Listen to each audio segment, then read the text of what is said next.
beautiful day at Mission Trails Park over by San Diego. Finally getting around to making a little video about the tires I've been rocking for about 2 years here. Very controversial tires, at least in my life. Excuse the horrible rim damage. That was a bad incident when I got distracted by my friend in a van and hit the curb. But as you can see, they're on their way out. But it's been about 40,000 miles, maybe 35,000. Nah, I don't care. This one's got a couple 30 seconds on it, right at the wear bars. The rears are right at the wear bars pretty much.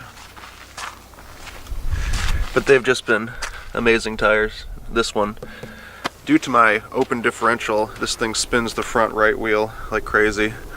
So it wore out that one when it was on the front, and then when I got them rotated, I assumed they'd go side to side and front to back, but they only went front to back.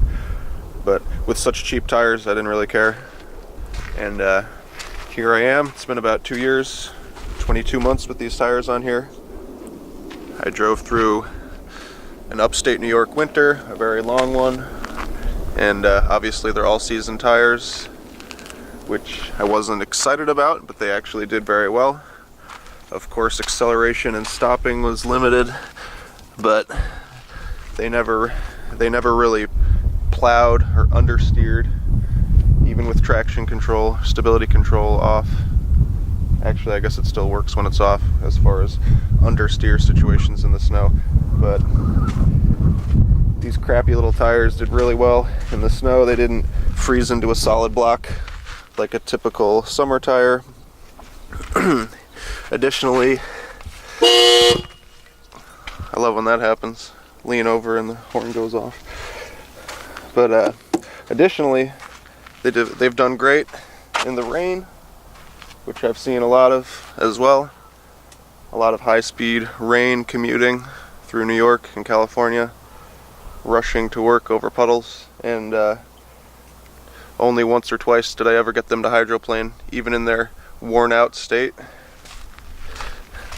They still provide great hydroplane protection. Yeah, this one's the worst, obviously. Gotta love the open differential on the Juke Nismo. But this is really important because until now, tires have cost, I don't know, $140 for a good 225, 45, 18. That's really not a good thing for car enthusiasts or anyone. It's hard enough to survive and pay for a car, but paying a ton for tires is a nightmare.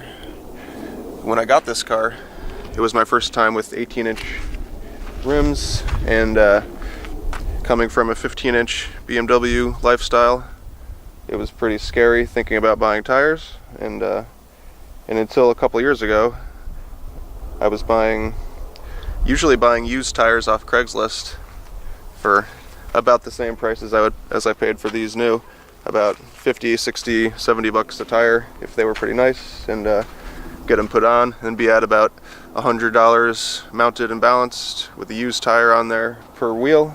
And I always considered that doing pretty well, being pretty smart. But these tires, of course, throw that notion out the window, and there's nothing else I'll be using.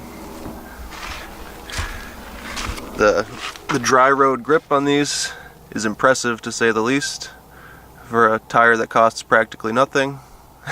They really, really hook up.